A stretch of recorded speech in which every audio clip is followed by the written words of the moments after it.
Donc ouais, tout est à partir de tout est à partir de la page 129. Donc ça serait une bonne idée de déjà les avoir lus ou d'avoir déjà un peu une connaissance de comment fonctionne la recherche en profondeur, recherche en largeur. Mais de toute façon, on va rechecker ça tout à l'heure ensemble. Quelqu'un a une question? Ouais, j'allais cliquer pour lever la main, mais Ouais, vas-y, vas-y. fait qu'avoir le graph.h pour le TP3, on va utiliser STL. Hem, mais en fait, c'est ça, je sais pas. OK. C'est pour ça que je voulais savoir, en fait, si vous aviez, si vous aviez des infos sur votre TP. Mais je vais regarder ça de mon côté avec mes trucs là, après là. Mais en théorie, aujourd'hui, on va faire un graph.h et j'ai le droit de enfin, je vais vous donner le code parce que finalement, c'est juste implémenter les algorithmes qui sont définis ici. Mais théoriquement, je pense que ça impactera pas trop votre TP là. Donc, comme d'hab, on va ici, tac. Mmh,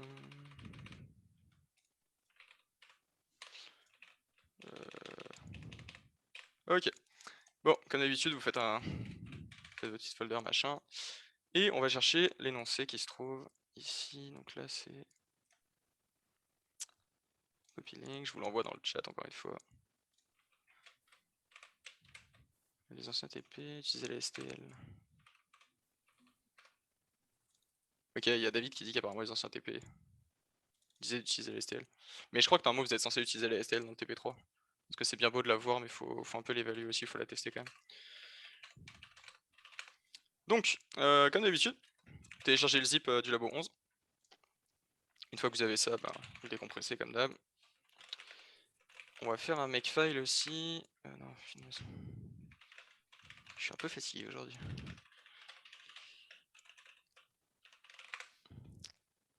Et je vais aussi vous envoyer un makefile par message.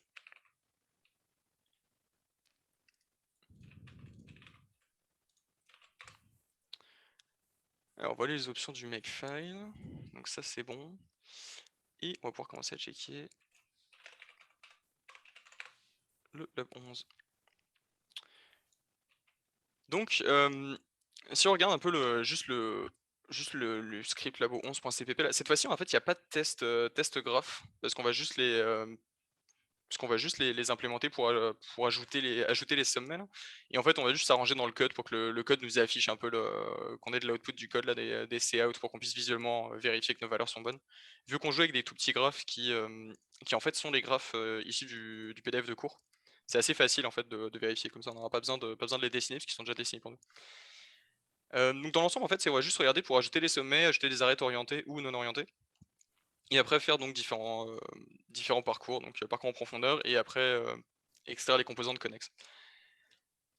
Il y a pas grand chose d'intéressant dans ce fichier.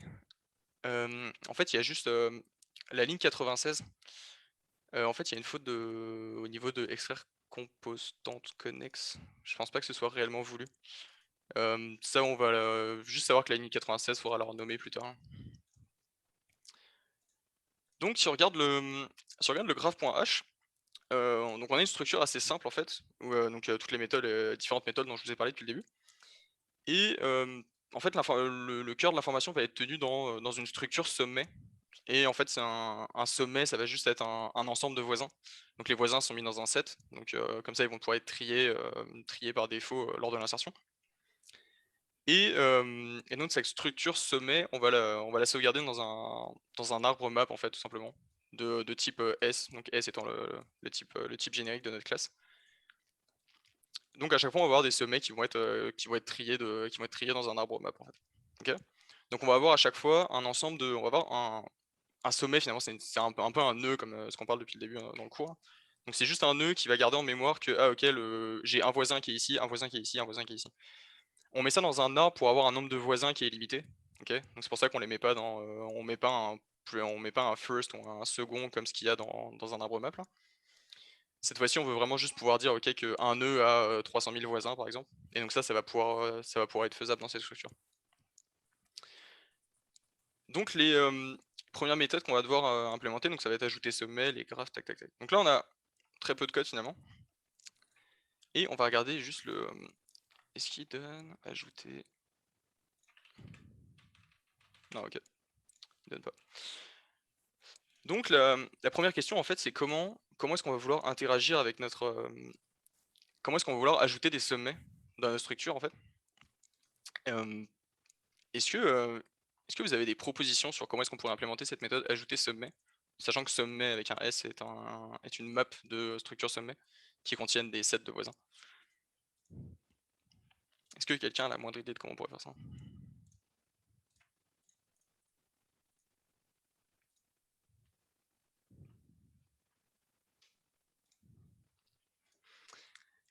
La solution la solution la plus rapide pour ajouter le sommet là, dans le fond, hem, ce serait juste d'appeler notre attribut privé sommet et d'utiliser la surcharge de l'opérateur, crochet-crochet et en fait de lui passer simplement en paramètre le sommet S qu'on essaie de passer.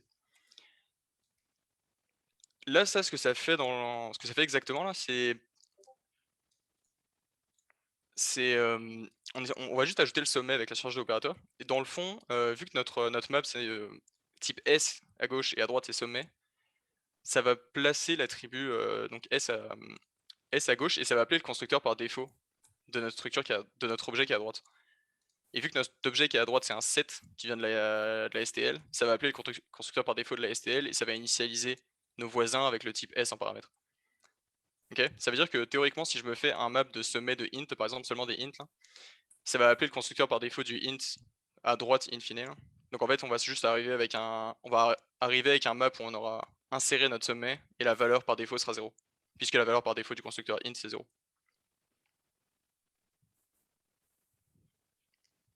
C'est pas mal l'implémentation la plus rapide pour ajouter un sommet dans la structure.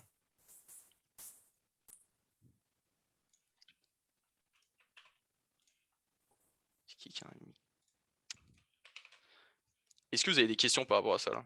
Est-ce que c'est clair pour tout le monde, comment le code fonctionne ici là?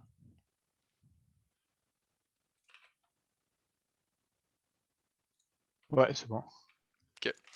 Si jamais vous vous posez des questions par rapport à ça là, c'est la bodice D, c'est ici. Maintenant maintenant là, on va devoir ajouter, on crée la méthode ajouter arrête non orienté. Donc en fait l'implémentation la plus simple, c'est de se dire juste que, bah, si je considère que mon arrête elle est non orientée, ça veut dire que, bah, finalement elle est orientée dans les 2 sens. OK? Donc là, c'est ce qui est écrit, c'est qu'on doit ajouter en fait les 2 arêtes orientées S1 vers S2 et S2 vers S1. OK, comme ça on part du principe que, bah, si je peux me déplacer de S1 vers S2 et de S2 vers S1, ça veut dire qu'il y a pas d'orientation, imposée là. C'est un peu considérer l'orientation comme étant un peu un facteur booléen là est-ce que je peux passer ou non là. Donc dans ce cas-là, en fait, vu qu'on prévoit de créer une méthode ajouter arrête orientée, bah, en fait, on peut simplement utiliser la prochaine méthode qu'on va créer juste après là. On n'a pas d'augmentation de complexité à l'utiliser, comme ce qu'on aurait pu avoir avec la méthode recherchée la dernière fois là. Donc là, en fait, on va juste on va appeler ajouter arrête orientée S1, S2 et on va faire la même chose mais avec S2, S1. Encore une fois, c'est en considérant notre structure actuelle où on impose une orientation sur les arêtes, c'est l'implémentation la plus simple.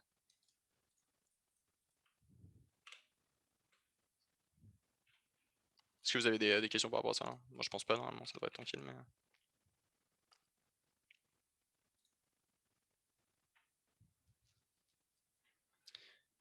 maintenant la question c'est comment est-ce que nous on va gérer, bah, l'orientation de nos arêtes là? S'il te plaît. Ouais, vas-y. Je comprends pas le fait que dans ajouter arrête non orienté, on appelle arrête orienté. Ouais, en fait, c'est parce que c'est bah, en fait, faudrait qu'on regarde le code d'après là, mais en soi, la définition de ton orientation d'une arête là, c'est juste, hem, attends si je te fais un schéma là. Tu A qui est connecté avec B là, OK? Admettons tu as simplement 2 nœuds, un graphe extrêmement simple là. A, B, là la connexion entre A et B, elle est non orientée, OK? Oui, À elle partir est... du moment à partir du moment où Oui, il y a pas de flèche, c'est non orienté. oui, Mais en fait, si je mets des flèches de chaque côté, beh, en fait, c'est théoriquement doublement orienté, mais ça équivaut à ce que ça ne soit non orienté, en fait, finalement. Vu que en considérant que c'est le même poids pour se déplacer de A vers B et de B vers A. Ok, en fait, c'est comme l'équivalent de mettre toujours les deux flèches dans les deux sens, bidirectionnel. Exactement, bidirectionnel, ouais, si je préfère. Ok, En ayant le même poids sur les flèches. ok. En fait, c'est comme une rue sens unique, c'est orienté, puis une rue qui va dans les deux sens, c'est non orienté. Exact. Et, en fait, ensuite, en fait, on fait ça comme ça parce que c'est l'implémentation, la structure de ce graphe-là qui est ce graphe simpliste qui a été fait là. C'est qu'on a juste une map de sommet et chaque sommet, en fait, il a juste ses voisins.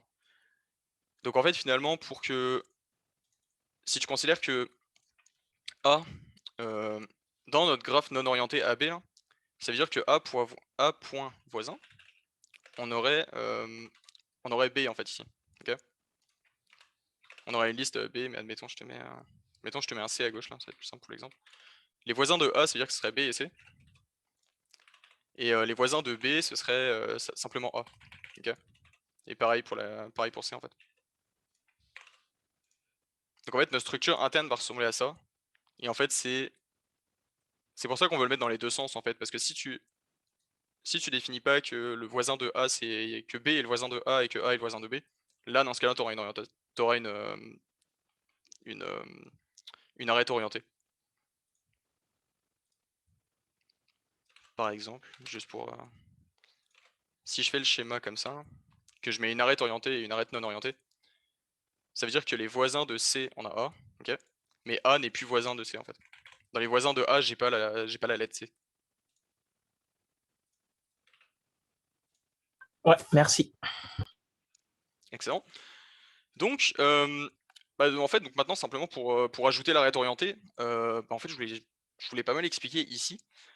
On va juste définir l'attribut voisin de notre valeur constante, de notre valeur actuelle. Donc donc moi je vais avoir besoin de chercher. Donc là, je vous rappelle que dans mon graphe, donc c'est un map de S sommet. Donc là, on me donne une arête S1. Donc il faut que j'aille chercher dans ma liste de sommets. Dans mes sommets, il faut que j'aille chercher S1. Donc on utilise encore une fois la surcharge de l'opérateur crochet-crochet. Vu que notre élément existe, donc là, il va juste nous le retourner. Et donc là, on va pouvoir s'amuser à dire, ok, les voisins de S1, qui là à ce moment-là se trouve être un set, je vais vouloir insérer ma valeur. Je veux ajouter ma valeur à la liste donc à mon set de voisins. Et ça avec comme on l'a vu la dernière fois avec la STL, on va utiliser la méthode insert et on va insérer S2 comme voisin. Donc là, si on suit la logique, donc si on appelle, si je reprends mon exemple qui est ici, pour cette méthode là, S1 je vais juste prendre A et B, c'est plus simple. Si j'appelle la méthode avec AB, donc si j'appelle ajouter S1, S2, à ce moment-là, ce que ça va faire, c'est qu'on va prendre donc A, on va prendre S1, S1.sommet qui était à la base était vide, et après le insert, on va ajouter tout simplement S2 comme ça. Sachant que la partie de droite ici, c'est on est sur l'arbre, sur le set.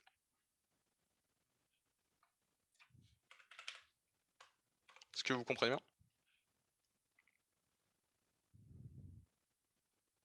Oui, ça va. Ok, parfait.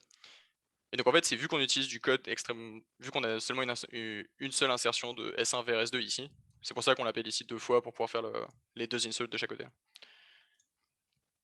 Bon, ça c'était c'est la partie très simple du TP là, enfin de la démo. Ouais, une question. Ouais, j'allais. Le insert, ce serait quoi la différence ou pourquoi pas utiliser pushback? Euh, Ou est-ce que. En fait, c'est la même chose. voisin ici c'est un set, mais pourquoi pas utiliser pushback? Attends, faut que je vérifie. STL 7. Mais il n'y a pas de pushback sur un set? Si? Je pense que ouais. Là. Sûr de toi? Vu que ton set est trié par défaut, ça me. Putain, tu me mets le doute là d'un coup. Si on va regarder notre set ici. Ce qu'on faisait à chaque fois dans le labo 10, là c'était vraiment ensemble.insert, mais. Non, il n'y a pas de méthode pushback dans un set. Pushback, c'est dans le vecteur, ouais, exactement. OK. Quand je regarde, j'ai pas de mais méthode qui commence par un P en fait. Là. c'est drôle. En fait, ça me donne pas d'erreur. OK. Je vais switcher. Ton code, il compile? J'ai pas essayé. J'ai pas essayé, mais ouais, OK. Cool. Merci. Et ouais, moi je comprends pas pourquoi mon IntelliSense il marche plus dans VS Code. Là. Mais je crois ça va. Je vais peut-être virer ça.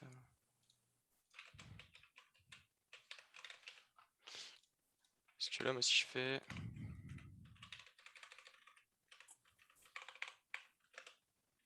Ouais, non, mais il est pas capable de. IntelliSense il marche plus. Je sais pas pourquoi.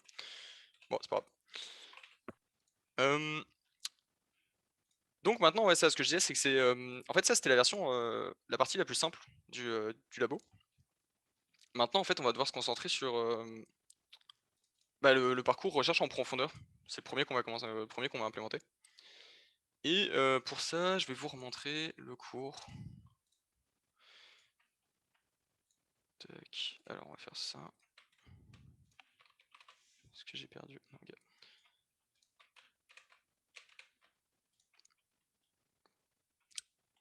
Donc pour le code de la recherche en profondeur, ok, on va simplement utiliser le code qui est à la diapo 130, enfin page 130, qui est le Deep First Search en anglais. Là on a la version très simple qui est la version récursive. C'est en fait on part d'une arête, on part d'un nœud, ok, et on va regarder, on va essayer de garder en fait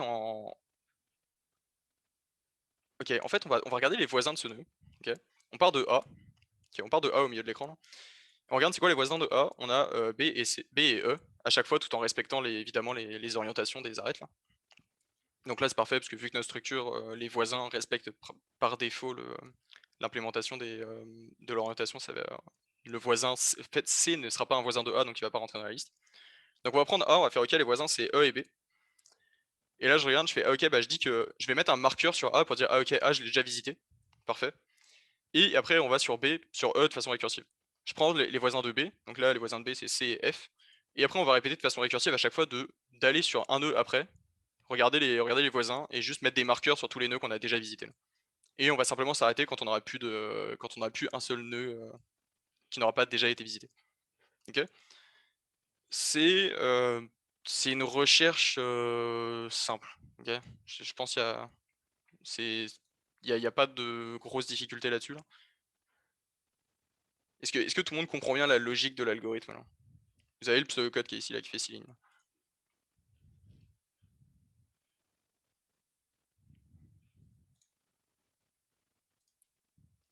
Good, on va retourner dans le code.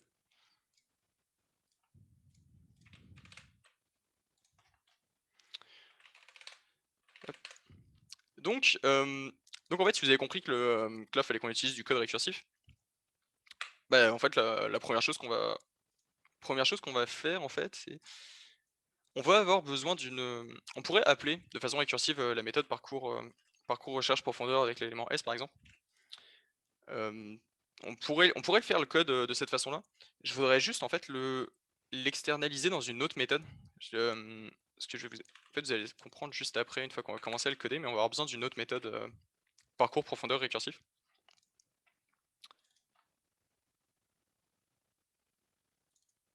Vous pouvez l'appeler parcours recherche profondeur récursif, vous pouvez l'appeler comme vous voulez.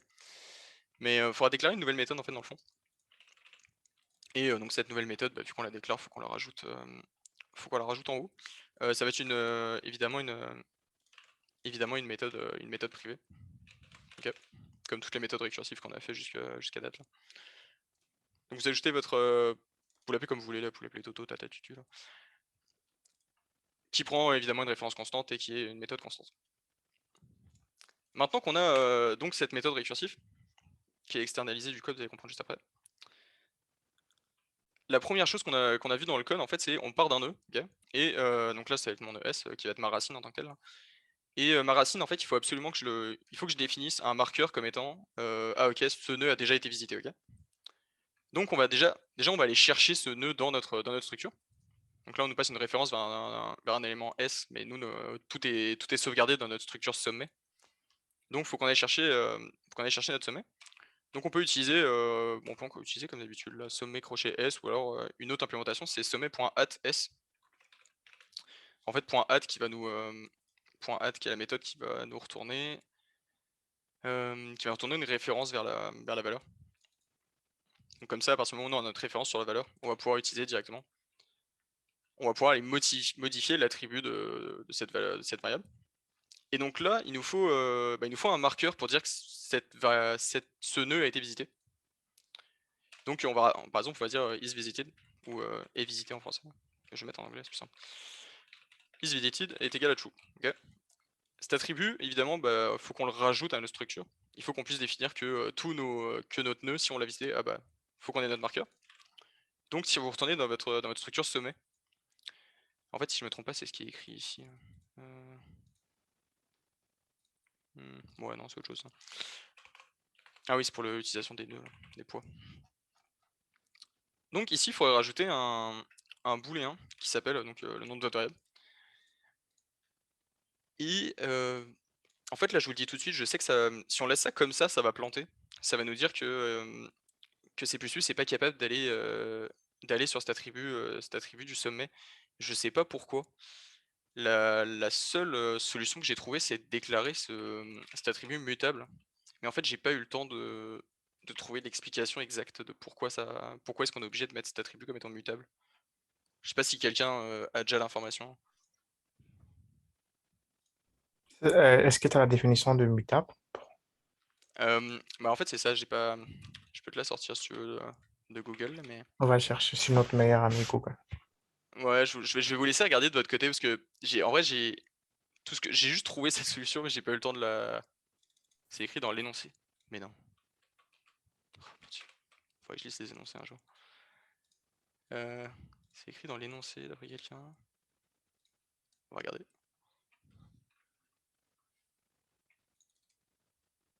Ok, attendez, on va regarder ça ensemble.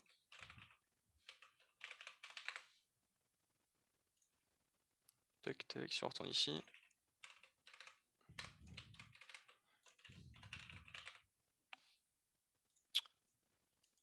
Ah bah ouais. Ok, en fait, c'est. Ok, le mot-clé mutable permet de rendre la variable modifiable même si elle est modifiée dans le contexte constant. Ah ok, c'est à cause des variables constantes, c'est pour ça. Ok, ok. Bah merci beaucoup. Ok, c'est pour ça, c'est parce que. Ok. Bon, dans le fond, mutable, ça permet de bypass le critère const. Donc en fait, là, on va rajouter mutable bool visité, et en fait, c'est parce que notre sommet qui est constant ici, vu qu'on lui passe une référence dans notre sommet est pas censé être visité, être modifié, pardon. Et en mettant mutable, c'est-à-dire que cet attribut peut être modifié en tout temps. Ok, ok.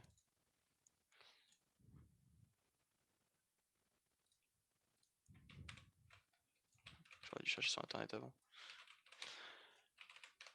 Bon, donc il faut rajouter mutable et visité, ou appelez-la comme vous voulez. Hein. Mais donc maintenant, en fait, à partir de là, donc, on dit que notre sommet a été visité. Donc ça, c'était la première étape. Maintenant, il faut qu'on aille chercher, tous les voisins de notre nœud actuel.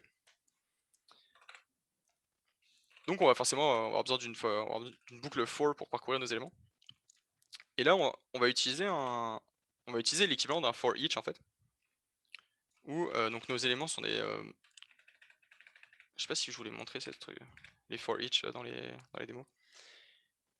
Dans le fond, en fait, ça va être juste, pour ceux qui sont habitués avec Python, c'est juste le for basique de Python là qu'on implémente, ou le for each en Java. Donc Il en fait, faut améliorer en Java, non? ouais, exactement. Donc en fait, la partie de gauche de votre for, ça va être le type de votre élément. Donc là, on a des éléments de type S qui sont constants. Et cette fois-ci, en fait, ça va être une référence vers un voisin. Donc ça va être la partie de gauche pour définir pour chaque tour de boucle quel est mon type de variable et comment est-ce qu'elle s'appelle. Et à droite, on va utiliser, on va lui donner la liste de sommets en fait simplement, la liste de voisins pardon. Donc vu que là on est sur le nœud S en fait, donc on va aller chercher sommet.at_s et on va récupérer donc les voisins de ce nœud. Donc à partir de là en fait on a une boucle for sans utiliser d'itérateur i pour faire des i++ ainsi de suite qui serait pas forcément utile dans ce cas-là. Là on a juste pour chaque tour de boucle on va avoir un nouveau voisin. Et donc ici la seule question qu'on a à se poser c'est est-ce que j'ai besoin d'appeler ma méthode récursive ici avec avec mon voisin actuel. Donc tout simplement, c'est on va vouloir faire un parcours profondeur récursif avec donc mon voisin. Ok. Vu que c'est une référence constante, on a exactement les mêmes types de paramètres d'entrée ici, de ma boucle, de ce que c'est. On a exactement le même type pour l'appel récursif et dans ma boucle, donc ça va fonctionner par défaut. Mais donc si je laisse comme ça, en fait, ça veut dire que pour tous mes voisins, peu importe s'il a été visité ou non, je vais rappeler la méthode visiter. Donc on va juste englober ça dans une petite condition if pour vérifier que mon sommet n'ait pas déjà été visité. Donc là, on rajoute notre condition pour vérifier est-ce qu'il a déjà été visité. Et s'il n'a pas été visité, dans ce cas-là, je fais un appel récursif. Dans le fond, si on garde le code comme ça, en fait, vous voyez qu'à part mettre des attributs visités à vrai et faux, on a aucun traitement qui nous permettrait de vérifier que la méthode fonctionne bien. Donc en fait, on va juste afficher l'élément. On va juste faire un petit cout de notre élément S. Et donc comme ça, on pourra le voir dans les tests, la valeur qui est affichée, est-ce qu'on a bien un parcours en profondeur qui est dans le bon sens.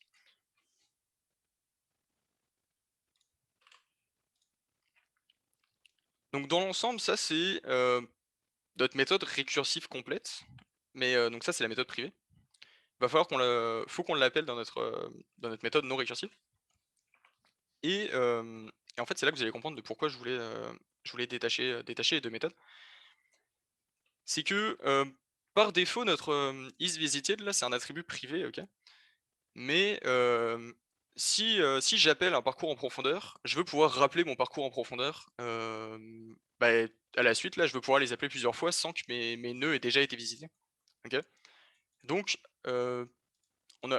juste avant d'appeler notre méthode récursive, on va nettoyer en fait nos attributs visités. On va juste s'assurer que tous nos nœuds soient non visités, tout simplement. Donc là, en fait, on va créer une méthode. On va créer une méthode en fait pour reset les. Moi, je l'appelle comme ça les bool values. Je veux une méthode qui va aller reset, qui va en fait finalement parcourir mon graphe et mettre tous mes attributs isVisited à faux. Ok. Donc en fait, finalement, la reset bool value va elle-même refaire un parcours en profondeur récursif. Enfin, va refaire un parcours sur ma structure pour mettre tous mes isVisited à false. Ok. Je sais pas si. Je sais pas ce qui est. Je vais peut-être lire l'énoncé avant. Est-ce qu'il le donne cette méthode ou pas? Je pense pas. Trouver le meilleur chemin. Subset. Ok, non, parfait, il donne pas. Ok, donc en fait, là, cette méthode, elle ressemble. Hop. Elle ressemble à ça. Attendez, je vais juste la déclarer là-haut avant de vous l'expliquer. Hop, si on remonte, vous la déclarez. Donc encore une fois, c'est une méthode privée. Hein. Donc vous la déclarez dans votre structure en haut là. Et dans le fond ici, on va utiliser on va utiliser un peu un itérateur en fait dans le fond. Hein. C'est ok, ça c'est donc un boucle for un for each comme exactement ce qu'on vient de coder. Sauf que cette fois-ci, en fait, on va chercher des paires de sommets. Puisque sommet, si on regarde, je vous rappelle que sommet c'est donc notre arbre map avec les valeurs gauche et droite là. Et on va dire que ok bah tu vas me chercher toutes mes paires là, et pour chaque paire, tu me dis que le second élément isVisité est égal à faux. Ok. D'où sort le second là? Le second c'est c'est les attributs de la STL. Dans un map, les attributs c'est first et second. Le dernier. Ce qu'on a vu dans la body, c'est parti. D. Ton itérateur, les attributs de ton itérateur sont iter.second et first et second ici. Ok. Et donc voilà pour la méthode qui reset les valeurs booléennes. Donc en fait, ça nous permet juste de nous assurer qu'avant chaque appel de notre parcours de recherche, tous nos attributs visités sont faux. Ok.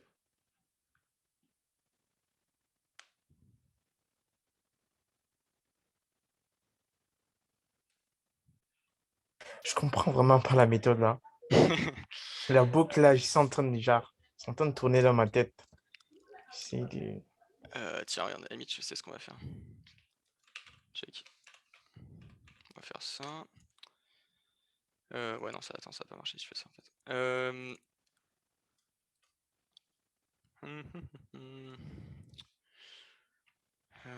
Attends, je réfléchis comment je pourrais être le. Mais ça, c'est parce que je pense que dans l'énoncé, ça disait que à cause du mutable, tu es obligé de toujours tu sais, de le mettre à false au début ou à la fin, là.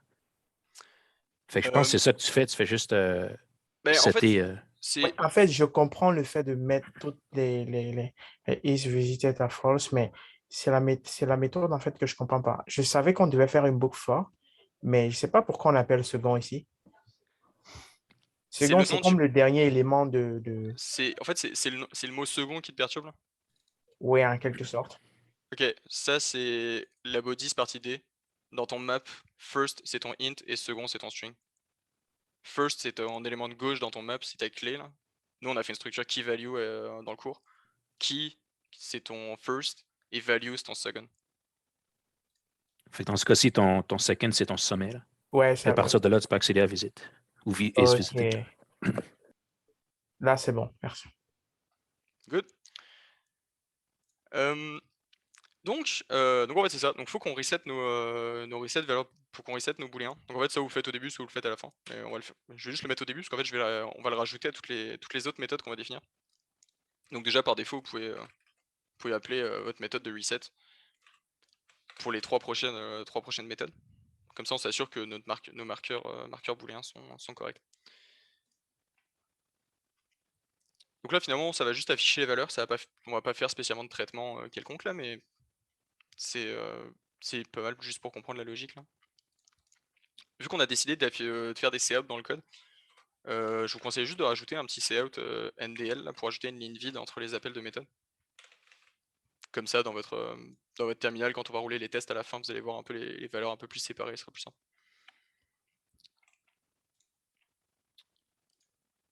Et donc à partir de là, il nous reste le parcours recherche en largeur cette fois-ci.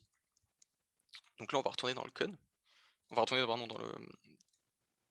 dans le cours, juste pour être sûr que tout le monde comprenne bien comment ça marche. Pourquoi il veut pas faire mes trucs là? Ok, parfait. Et avant qu'on implémente le parcours en largeur, avant qu'on fasse la recherche en largeur, en fait je vais proposer une pause de 5 minutes, mais en fait c'est pas, enfin, c'est pas réellement une pause qu'on va faire là. On va arrêter de share l'écran là. En fait je vais demander à tout le monde d'aller sur votre portail étudiant et de faire vos évaluations d'enseignants.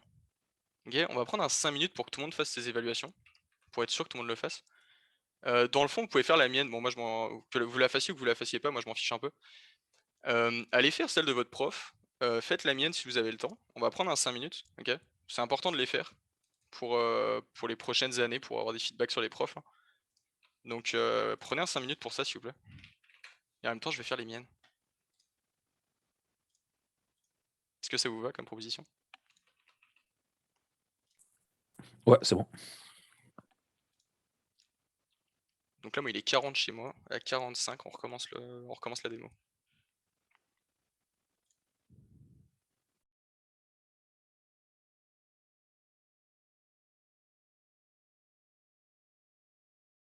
Pour ceux que ça intéresse, je vous envoie même l'URL.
pour les évaluations, n'oubliez pas de mettre des commentaires à la fin, c'est important.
Parfait, normalement. Ça fait 5 minutes. Je pense que vous avez eu le temps de. Est-ce que vous avez besoin de plus de temps pour terminer là? Ou est-ce que vous avez juste attendu 5 minutes le temps que le temps passe?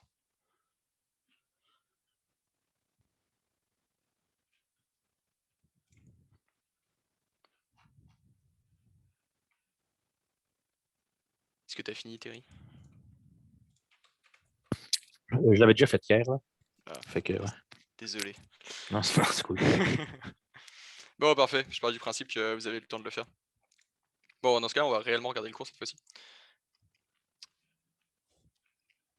Donc, si on regarde, en fait, si on regarde l'énoncé un peu là, pour la recherche en largeur. En fait, là, il explique que cette fonction est non récursive, contrairement à celle qu'on a fait juste avant, et qu'il est fortement conseillé d'utiliser une file. Et donc, en fait, si on regarde le PDF de cours, et qu'on va regarder la recherche en largeur, dans le fond, ici, vous avez le schéma de ce qui se passe quand vous faites un appel de la recherche en largeur, dans quel ordre les éléments vont être définis. Donc en fait, on part de A on va partir de A au début.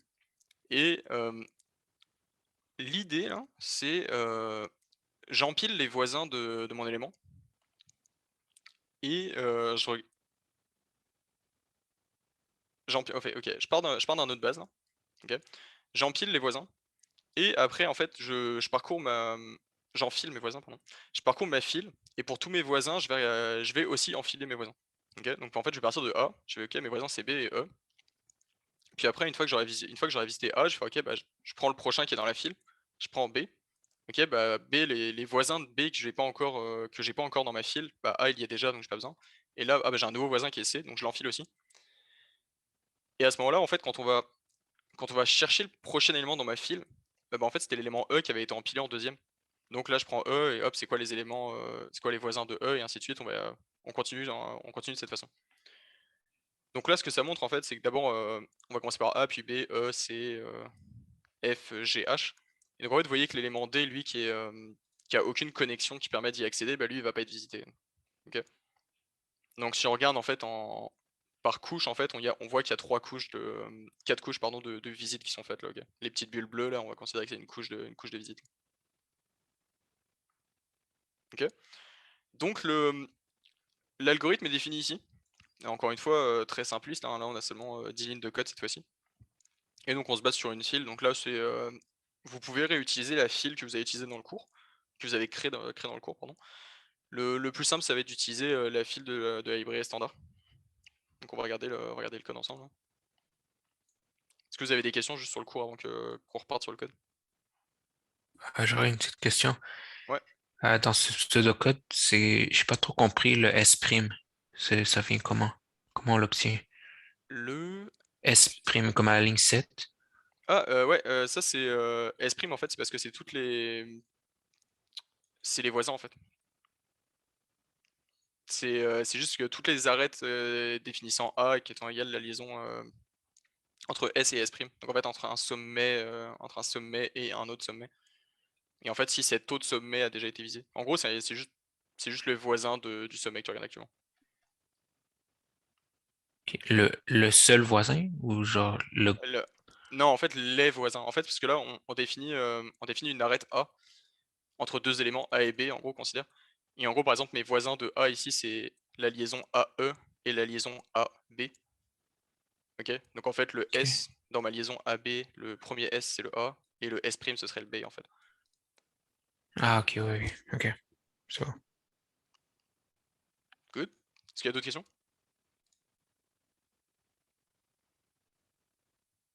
OK, pas d'autres questions. Donc si on retourne dans le code, tac, hop.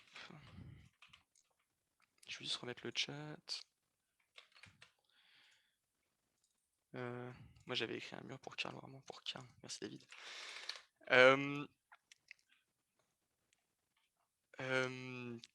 Bon, alors donc, première étape de la recherche largeur. Bon, comme je vous l'ai dit tout à l'heure, on reset les valeurs booléennes. OK? Et bon, là, il y a le commentaire qui nous dit d'utiliser une file. Parfait. Donc la première chose, faut qu'on définisse notre file pour pouvoir enfiler nos valeurs visitées. Et donc quand on regarde notre recherche en largeur, donc on part à chaque fois du sommet qui nous a donné en paramètres, comme ce qu'on avait fait la dernière fois. Vu qu'on part de ce sommet, on va définir que ce sommet est visité. OK? Donc vous pouvez récupérer la ligne de code que vous avez mis avant. Et donc on définit, OK, j'ai ma file qui est instanciée. Je définis que j'ai visité mon sommet. Et à partir de là, on rajoute en fait on va avoir besoin de rajouter un élément sur cette file en fait pour que notre condition de sortie de la fonction fonctionne. Vous allez comprendre ça juste par la suite là. Donc l'idée, ça va être de juste rajouter notre premier élément dans la file pour en fait pouvoir utiliser un while par la suite. L'idée serait d'avoir un while qui va rouler tant que la file n'est pas vide. Ok. Et ça, tant que cette file n'est pas vide, on va exécuter le code à l'intérieur. Donc ça, c'est le code, c'est le pseudo-code de la ligne 5 en fait finalement. Moi, ligne 4, il l'enfile, après ligne 5, c'est tant que c'est pas vide. Et donc à partir de là, en fait, la première chose, ça va être donc de supprimer l'élément courant sur le. Donc de défiler en fait défiler l'élément. Donc dans ce cas-là, on va avoir besoin de déclarer donc une variable de type S, donc qu'on va appeler élément. Et on va aller chercher l'élément qui est à l'avant de notre file. Vu qu'on utilise la librairie standard, hein, en fait, comme vous voyez, on a genre très peu de méthodes qui sont disponibles sur notre file. Et si on regarde la méthode pop, tac, tac, tac, tac. La méthode pop, elle retourne pas d'éléments si je me trompe pas. Ouais, la méthode pop, elle va pas retourner l'élément. Donc en fait, on va avoir besoin dans un premier temps d'utiliser la méthode front. Donc on appelle file.front pour récupérer la valeur qui est en avant de la file. Et dans une deuxième étape, on va supprimer la première valeur de la file. Ok. Donc en fait, là où nous on avait fait une méthode défilée qui nous permettait de récupérer l'élément et de le supprimer en une seule ligne, là on est obligé de le faire en deux lignes.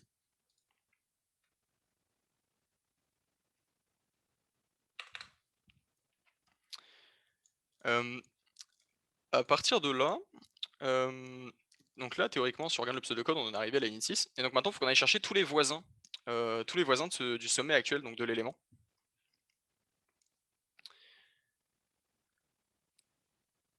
Donc pour ça, on va avoir besoin d'aller chercher un objet de type structure sommet. Et donc ce sommet, en fait, finalement, ça va être ça va être. Ok, je vais juste écrire le code et je vais vous l'expliquer, c'est plus simple. Sommet.at élément. Dans notre structure de sommet général, on va aller chercher notre élément, donc notre élément actuel. Et en allant récupérer cet élément actuel, donc on va récupérer notre structure interne de sommet ici, qui contient elle-même un set de voisins. Ok, juste que tout le monde se rappelle bien.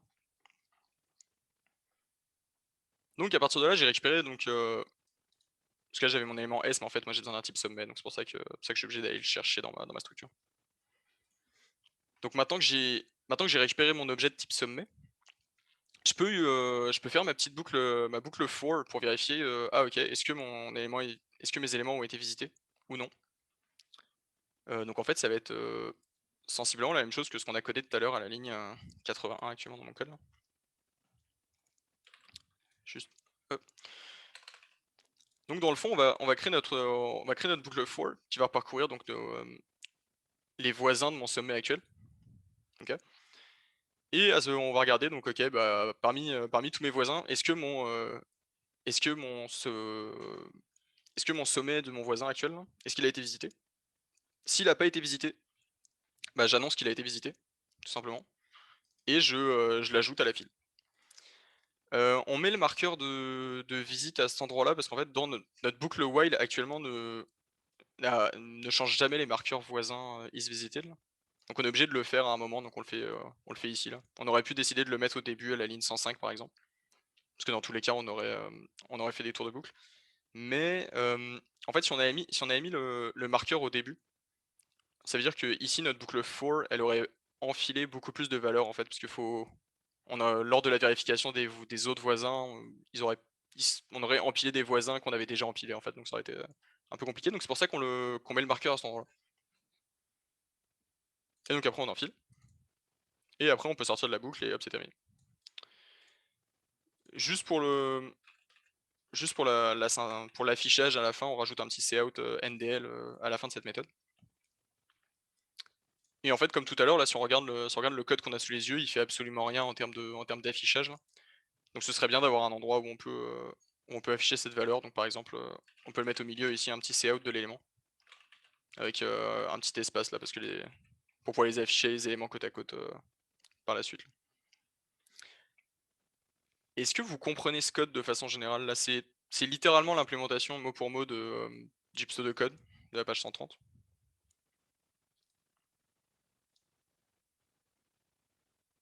Est-ce que tout le monde comprend? Est-ce qu'il y a du monde qui comprend pas? Moi, j'ai compris. Par contre, j'ai une question. Pour Ouais. l'affichage, en fait, il manquerait pas le premier élément qu'on a ajouté dans la file?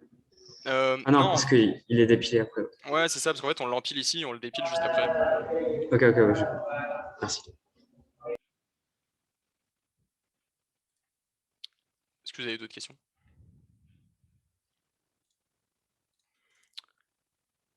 Donc, s'il n'y a pas d'autres questions, on va regarder pour extraire les composantes connexes. Mais donc, en fait, c'est là que, est-ce que dans le lab 11,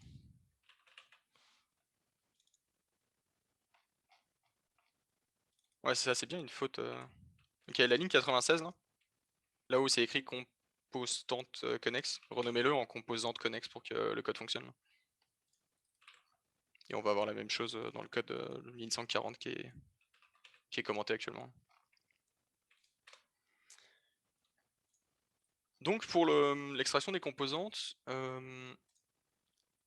alors là, est-ce que c'est... On va regarder le cours.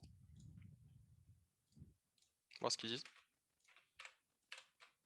Oh non.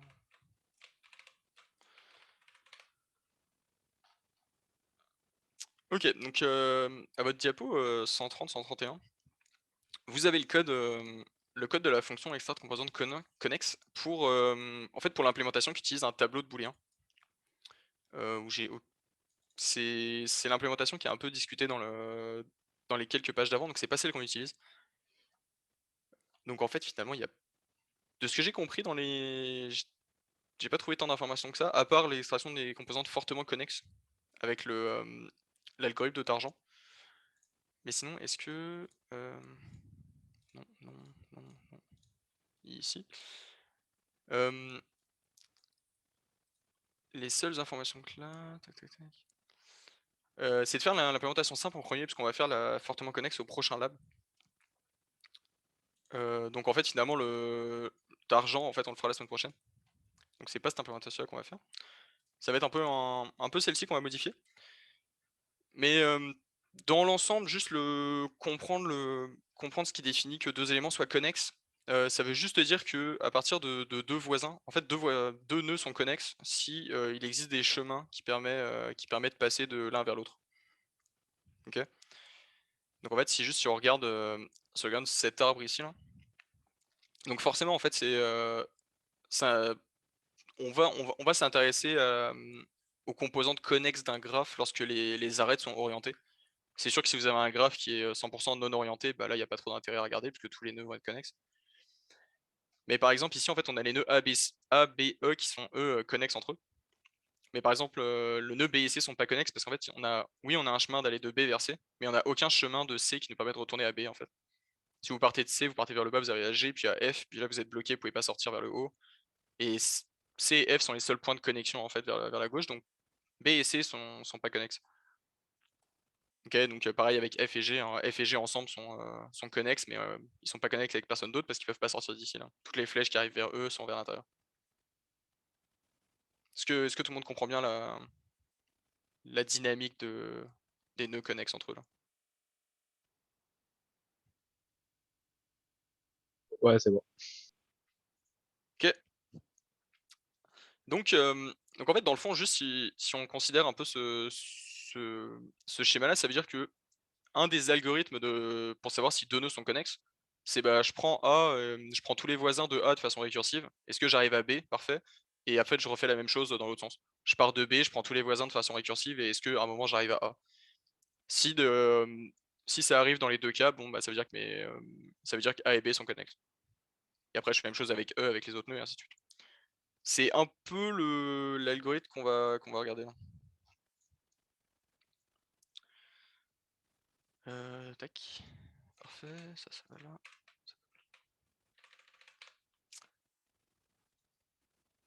Hop. Donc comme d'habitude, on reset les valeurs booléennes. Et en plus, bon, vous pouvez déjà rajouter un petit cout NDL à la fin, histoire de pas avoir à le faire plus tard. Donc là, je vais vous mettre le code directement.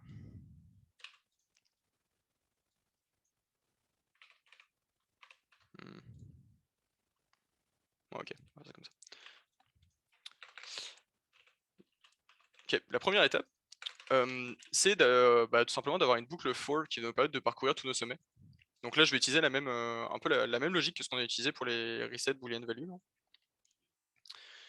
Donc on fait notre boucle for sur, nos paires de sommets et à partir de là, donc nos paires, c'est, first élément qui est à gauche, donc l'élément de type S et à droite qui est notre nœud, qui est notre, sommet là.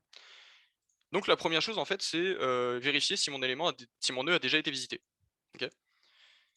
Vu que je vais, vu que je veux checker les voisins des voisins des voisins là, si le voisin il a déjà été visité, bon bah j'ai pas besoin de continuer, c'est-à-dire que je suis déjà passé par là. Donc première chose, hop, est-ce que mon second élément, deuxième élément, est-ce qu'il est visité? Oui, dans ce cas-là, je continue. Juste pour rappel, hein, si là, admettons, hop, si on fait la ligne, punaise, la ligne d'après, la ligne 131, si si la ligne continue s'exécute, le code qui est en dessous va jamais s'exécuter, hein. Ça force un tour de boucle, ça renvoie au début de la boucle for. Enfin, ça incrémente la boucle for en fait. OK, et ça recommence à la ligne 126 là. Juste pour être sûr que tout le monde comprend bien le continue, parce que je pense qu'on l'utilise pas beaucoup dans le programme là. Je crois que c'est interdit d'ailleurs en Java.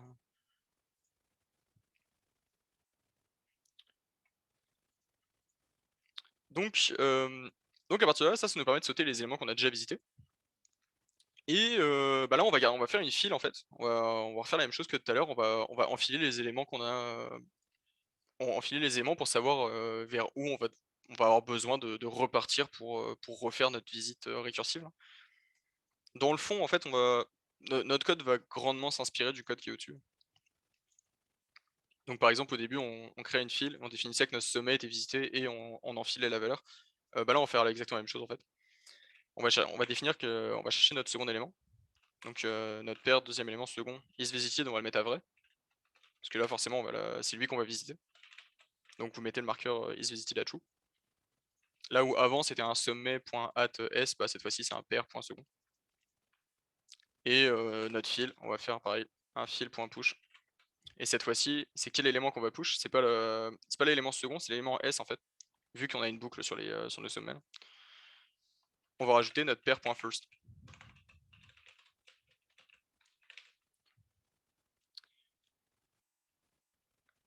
Comme ça, en fait, ça va nous permettre de, quand on va dépiler nos éléments, on va récupérer nos éléments S, et à partir de là, nos éléments S, on va pouvoir aller récupérer dans notre structure sommet, sommet avec un S là, notre arbre map avec tous les éléments. Donc on empile notre valeur, et même logique que tout à l'heure, en fait, on va avoir une même boucle while qui va parcourir tant que notre fil contient des valeurs, on continue de chercher en fait, pour être sûr qu'on ait parcouru absolument tous les nœuds qu'on pouvait parcourir. Encore une fois, comme tout à l'heure, dès qu'on rentre dans la file, on va récupérer notre élément qu'on vient d'enfiler. Donc là, on va récupérer notre élément qui comme je vous l'ai dit tout à l'heure, là, il vient de fil.front, et il faut qu'on aille pop la valeur juste après.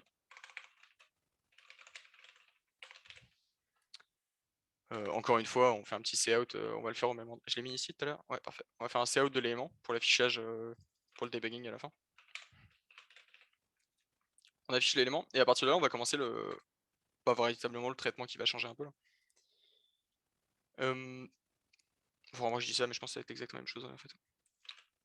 Est-ce que c'est le même code? Je crois que c'est le même code. Ouais, en fait, c'est exactement le même code. Est-ce qu'on a const? On va définir donc notre sommet, pareil comme tout à l'heure, qui va être une référence de sommet. Et on va le chercher dans sommet.add élément.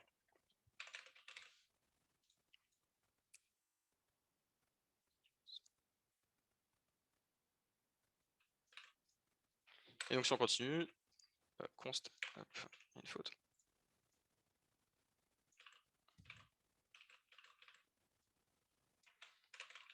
Dans le fond, en fait, c'est exactement le même code. C'est la seule vraie différence, en fait, finalement, c'est que ici, tout ce code-là, ici, c'est notre parcours, c'est le code qu'on a juste au-dessus, en fait, c'est un parcours en largeur, à partir d'un élément. Mais en fait, on a juste englobé tout ça dans une boucle for, en fait, sur nos nœuds au complet. En fait, à partir de chaque nœud, on va faire un parcours on va faire un parcours en profondeur, en largeur, pardon. On va faire notre parcours en largeur pour tous les nœuds, en fait. Et donc à ce moment-là, on va seulement boucler sur les nœuds qu'on n'a pas déjà visités, ça veut dire que en partant d'un point, donc si vous vous souvenez de mon graphe de tout à l'heure là, ça va être compliqué à refaire ça par contre. A, B, A, B, faut que je fasse une flèche vers le haut là. A, B, E. Ouais, attendez, en fait, je pourrais pas faire ça. Ça va être impossible. Je peux faire ça. Proc 3105 démo. Bon, en fait, c'est plus simple comme ça. Si on prend notre arbre, notre nœud ABE ici là. En fait, si je pars du point A là, je fais OK les voisins, donc ils se visitent. Donc A a été visité, puis après on va chercher B, puis après on fait notre parcours en largeur à partir de A en fait. On va faire donc d'abord un premier parcours où on va définir tous nos nœuds qui sont visités. Et après on va faire la même chose à partir de B. En fait, si B n'a pas été visité, on va refaire un parcours en profondeur à partir d'ici, et ainsi de suite. Donc ça veut dire que on va se déplacer au travers de notre arbre, comme notre graphe comme ça, pardon, pour finalement détecter que A, B, E sont connexes entre eux. Si on regarde si on retourne là-dessus, là.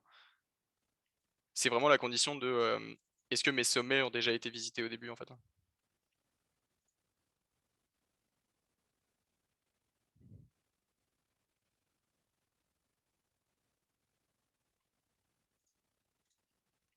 Et donc ça normalement, juste ce code-là devrait nous faire fonctionner les fichiers de test maintenant. On devrait être capable de compiler maintenant qu'on a codé toutes les méthodes. Donc en fait dans le fond vous faites juste un make, vous exécutez comme d'habitude. Et donc là vous avez tous les résultats. Maintenant la question c'est, faut vérifier que ces résultats soient bons, hein. J'espère qu'ils sont bons. Et en fait là pour vérifier qu'ils sont bons, il y a plusieurs méthodes. C'est, vous pouvez faire les petits dessins, on peut faire les petits dessins de par exemple, OK, là pour une recherche en profondeur à partir de A, on s'attend à ce que ça fasse, A, B, C, D, E, G, H, F. Qui sont, Ouais, ça, normalement, c'est le graphe non orienté de la page 122. En fait, c'est pas réellement la page 122 parce que ça considère les anciennes versions du PDF. Mais en fait, l'énoncé du labo donne déjà les réponses attendues. Donc, par exemple, si on vérifie pour la recherche en profondeur, on s'attendait effectivement à obtenir A, B, C, D, E, G, H, F. Et ainsi de suite. Donc là, normalement, toutes les valeurs sont bonnes, si je me trompe pas. Ah oui, par exemple, pour les composantes. Ah oui, non, ok, non, ok, je sais où. Les composantes connexes, là, on a un problème. Ok. En fait, là, ouais, la partie que j'ai loupé.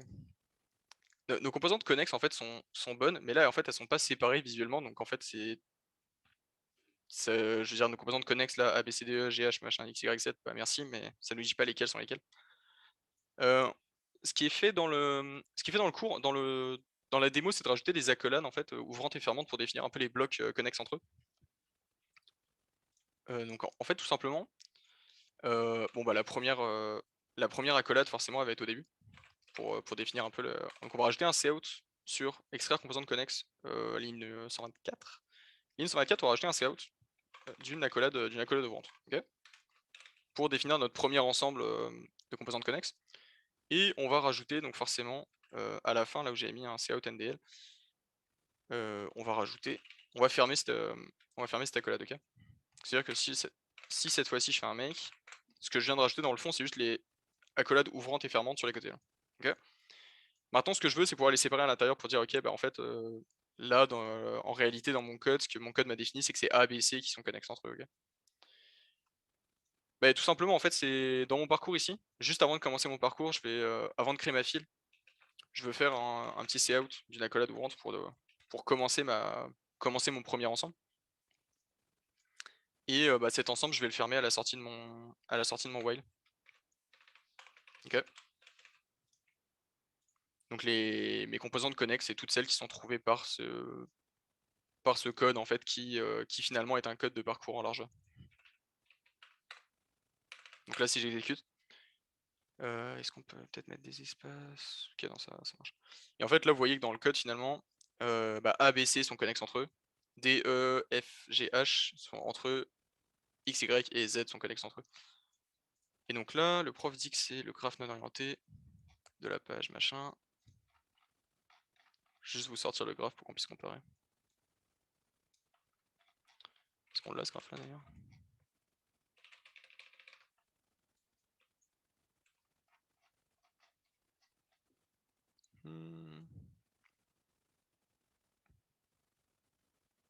Vous savez si on l'a ce graphe là? Je suis en train de le chercher vite fait mais je le trouve pas.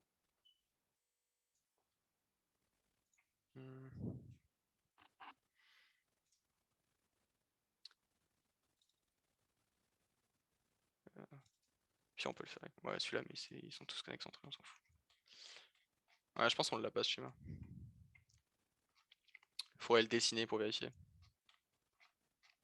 Sauf si quelqu'un est capable de me dire où il est, mais j'ai pas l'impression de le trouver. Le 58B? Ouais, bah non, mais le graphe 2 en fait là. Parce que le 58B, on regarde pas les. Ah bah attends en fait. Attends. On va faire ça plus simple. Hop, on va faire ça. Je peux juste make, faire mes composantes connexes. Ouais, mais il est nul aussi. Parce qu'en fait, le graphe 2 est intéressant parce que là on a vraiment des différents groupes de connexes, mais là le dernier ça me donne un seul bloc, c'est pas intéressant.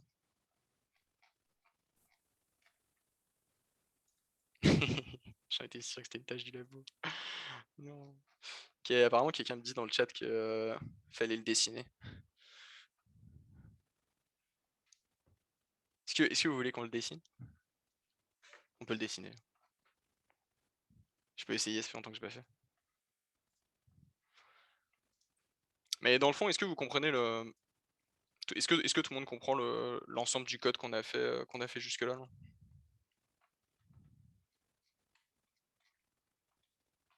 Est-ce que c'est le parcours en largeur? Besoin de connex.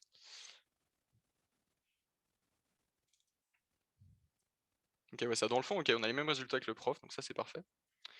Donc en soi, l'ensemble du code est bon, c'est ça que ça veut dire. Dans le fond, au niveau de la démo, il n'y a plus grand chose d'un point de vue code, hein. Si vous voulez, pour ceux qui veulent, on peut faire la tâche 1 de la démo que j'ai pas fait en fait. On peut dessiner le graphe si vous voulez.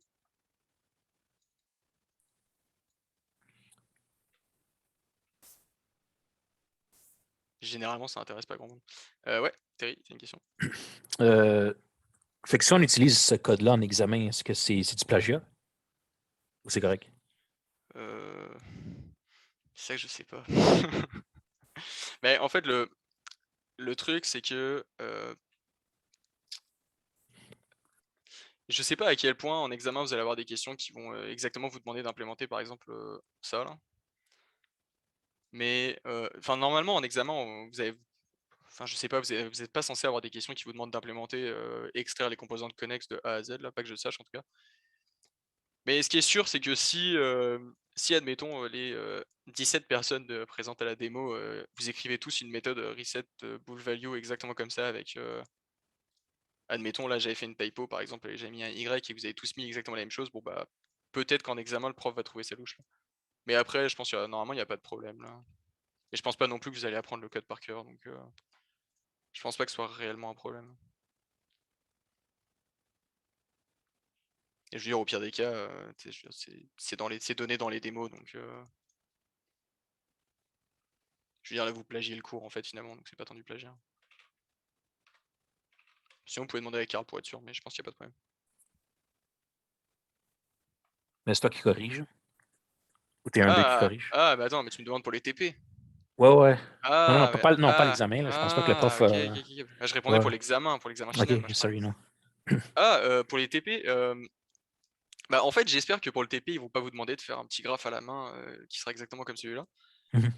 Mais, bah, écoutez, si je veux dire, je vous l'ai donné le code, donc si vous l'utilisez là, mais d'après moi, je suis pas mal certain que vous êtes censé utiliser la STL, pour les graphes. Je peux vérifier, remarque. Si je peux checker. Je vais regarder mon TP3 de l'époque.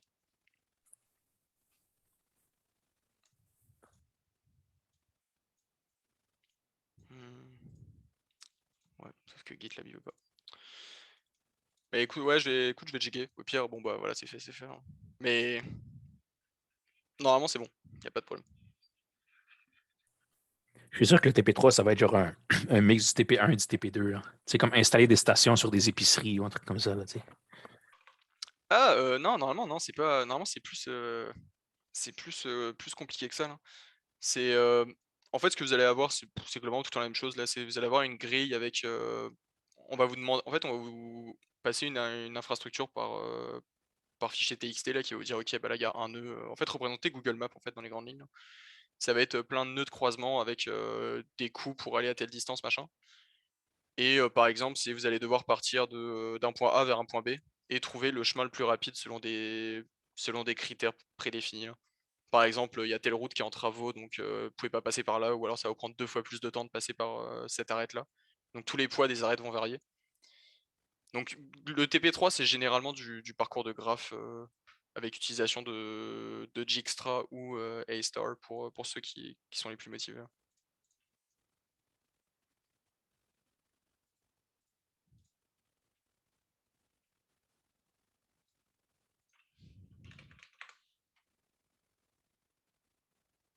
Est-ce que vous avez d'autres questions?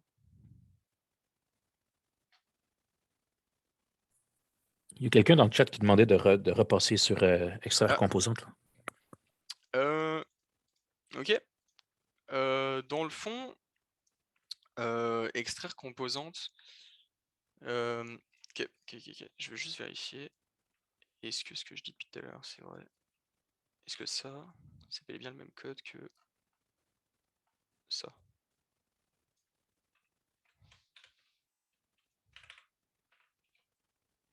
Ouais, forcément, c'est plus S là, mais c'est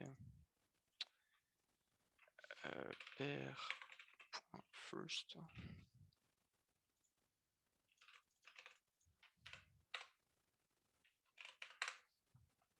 Ok, ouais, c'est bien exactement la même chose. Attends, juste pour être sûr. Tac, tac. Ok. En fait, dans le fond, là, comment est-ce que tu vas extraire tes composantes connexes, c'est que tu vas partir de ton premier nœud et tu vas faire un parcours en largeur à partir de ce nœud. Ok. Donc, si qu'on se mette d'accord sur que les nœuds sont connexes, si à partir d'un voisin, A et B sont connexes, si à partir de A, tu peux aller à B et inversement. Ok. Donc, ça veut dire que si je te donne un nœud, que tu me fais un parcours en largeur à partir d'ici, théoriquement, si tu as des blocs de nœuds qui sont isolés, donc si je prends ce schéma-là, admettons je pars de F là, bah F il va m'amener à G, G il va m'amener à F, ok. Donc là mes deux nœuds sont isolés, ok. Donc là ça veut dire que maintenant j'ai plein d'autres nœuds que j'ai pas encore visités, ok. Donc si je pars de F, G, donc là je tourne en boucle en fait, donc je parcours mes deux nœuds que j'ai à disposition et au bout de 2 tours, les deux sont visités. Donc là en partant de F, je suis arrivé à G et de G à F, donc là j'ai une composante connexe, ok. Puis après je prends genre le prochain nœud que j'ai dans ma liste, qui est pas visité. Donc sachant que ma liste, ça contient absolument tous les nœuds de mon graphe. OK? Donc là, à partir de là, je prends A et avec, mes parcours en composantes, là, je fais mon parcours en largeur et je vais trouver que A, B, E, je vais trouver que les 3 sont connectés ensemble, en fait. Je vais pouvoir dire que de A, je peux aller à B, de B à E et de E à A, OK? Mais en fait, C, je vais pas encore le visiter parce que je vais pas j'ai pas de moyen. Si je pars à C, en fait, j'ai aucun moyen de revenir sur B, en fait. OK? Donc en fait, finalement, notre notre, notre code pour trouver les composantes connexes, c'est finalement juste une suite de parcours en largeur en changeant notre point de départ. En fait, pour chaque point de départ différent, je pars de F, bah là je trouve, tous les nœuds que je trouve, ça me sort une composante connexe. Et maintenant je recommence la même chose sur tous les nœuds que j'ai pas encore visités.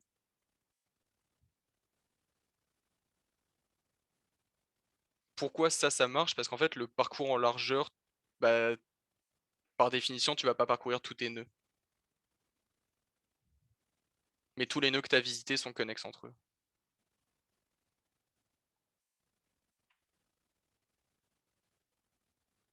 Donc en fait, c'est pour ça que le code du graphe là ici, là, tout ce qui est ici là, c'est finalement le code de parcours recherche largeur. Bon alors par contre en gros c'est ça là. Parcours recherche largeur avec pair.first. Bon par contre si tu fais ça va pas marcher parce que il y a la méthode reset bool value qui va être appelée et là t'as détruit toute ta structure qui utilisait les isVisited. Ça pourrait marcher si on faisait un deuxième marqueur booléen différent, mais bon, on va pas faire ça pour rien. Est-ce que tu comprends mieux?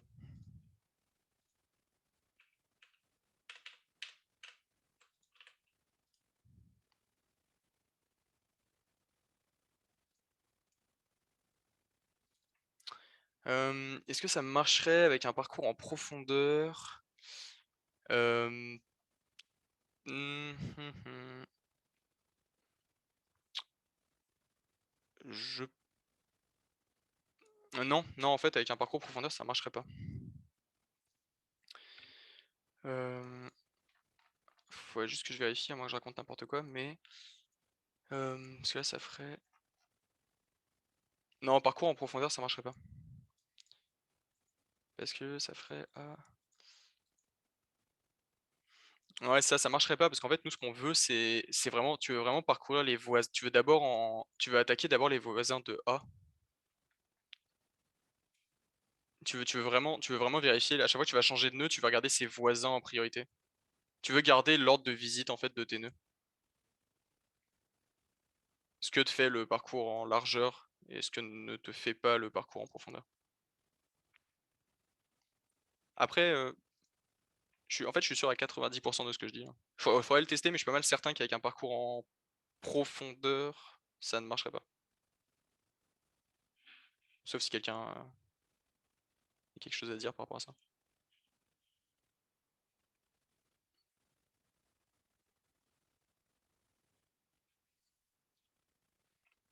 Est-ce que vous avez d'autres questions? Moi, j'aurais une question, mais c'est plus individuel par rapport à mon code parce que ça affiche pas bien des trucs là.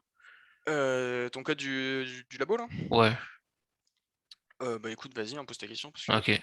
Parce que j'ai les bons cout dans le parcours récursif, mais ça affiche toujours dans le lab 11 CPP, ça affiche toujours juste une fois par exemple, recherche profondeur A, ça fait juste le A. Le C, ça fait juste le C. Ah, ça t'affiche pas le A, Ouais, D, ça F, m'affiche E? les premières lettres à chaque fois. Bah écoute, pour le parcours en profondeur, Parce qu'il appelle le récursif, et dans le récursif, c'est là qu'on fait le cout, mais j'ai le même cout à la même place. ta méthode récursive est exactement la même? Parce que dans le fond, c'est tu définis que ton nœud est visité au début, tu cout ton élément S. C'est pas Ouais. mal le seul cout qu'on a à ce moment-là. Mais donc en gros, ça veut dire que par recherche en profondeur, toi t'arrives ici, tu reset, t'appelles ta méthode récursive, ta méthode réc... Ah mais attends, ta ligne, bah la ligne 83, appelle ta méthode récursive ici. Hein. T'appelles bien ta méthode récursive dans ta récursive là? Que t'appelles pas parcours recherche profondeur par hasard. Non, c'est le récursif. Il est appelé dans le même, ouais. Parce que dans le fond, ça veut dire que tu ensuite on cut, tac tac tac, on arrive ici, on arrive avec le nœud qui est A, hop, A est visité, on cout le A, et après on check les voisins de A. Et bah, Ouais. les voisins, c'est tous ceux qui sont dans la liste des voisins. Je pense que c'est ta. T'es sûr que c'est pas ton ajout d'arrête non orienté qui est mauvais? Arrête. Ouais, j'ai les bons S1, S2. J'appelle arrête orienté normal. S2, S1. Ouais, c'est la même. Est-ce que quelqu'un a eu le même problème? Non, moi, c'est correct de mon côté. Ok, ok, ok. Ok, bon. Mais sinon, share ton screen, puis... Ouais, on va faire ça. Hein. Attends, je vais te donner les droits. Faut que j'arrête là. Share. Bam. Vas-y, tu peux share.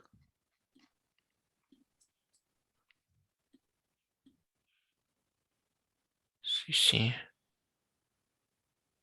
Ça, c'est le récursif. J'ai le cout ici. Tiens, attends, parce qu'il faut que je mette l'écran un peu plus grand.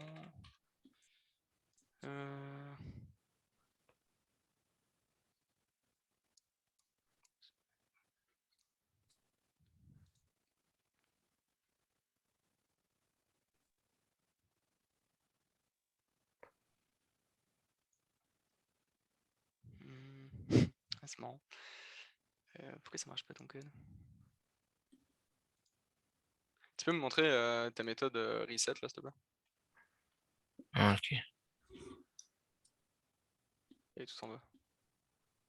Reset auto personne mais pas isolated false. Ok, et ta déclaration de structure là-haut là?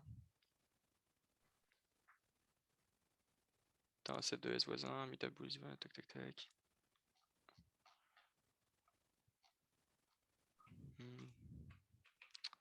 Non, je vois pas.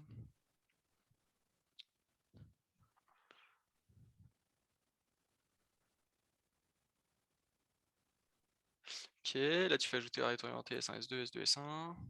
Tac, t'as fait le même sommet. Ok, vas-y, scroll un peu, on va regarder tout. Sommet S1, voisin insert S2. Voisin, ok, c'est bon. Et après, là, t'as sommet.add.isVisited. Ok, isVisited, tu l'as. Ok, t'as mis en snake case. True, tac.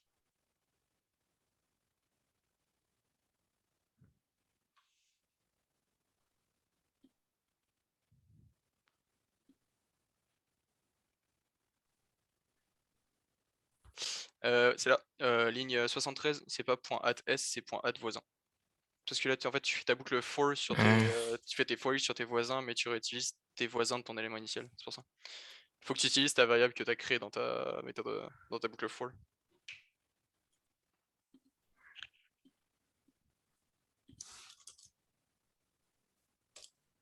Bon, là, du coup, ça complique plus parce que c'est. Non, c'était juste des warnings de les fours qui détectent pas bien comme ça, là. Ouais. Mais- Et voilà. Non. Ouais, ça marche. Je crois qu'il manque il met pas le is visited at true dans la boucle for quand il rentre dans le if. Du coup. Non, parce que c'est le parcours récursif, il revient ici, non? Ouais, ça, t'as pas besoin de le mettre à true. Enfin, tu le mets à la ligne 70, tu le mets pas. Ok. Ah oui, ok, j'ai compris. Ouais, on est profondeur, on n'est pas en largeur. Ok, mais attends, là, ça te donne les bons résultats. Ouais, ok, ça donne les bons résultats. C'est largeur maintenant qui est pas bon. Ok, fait que c'est sûrement encore le. Alors, ouais, t'as dû. Le. Ah, ici. Dans le for. Ouais, c'est ça, exactement. Add voisin. Add voisin, voisin. Ouais. C'était du beau copy-paste que tu nous as fait là. Ok. Et voilà, maintenant il te manquera juste l'affichage des accolades pour les composantes connexes, mais tout est bon de ton côté. Ok, merci beaucoup. De rien. Est-ce que quelqu'un a d'autres questions?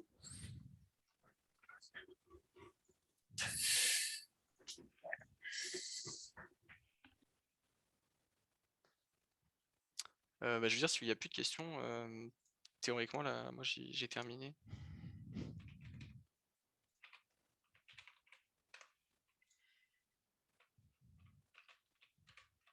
Je peux rester pour essayer de répondre à d'autres questions, mais le problème c'est que vous n'avez pas de TP ni rien. Donc,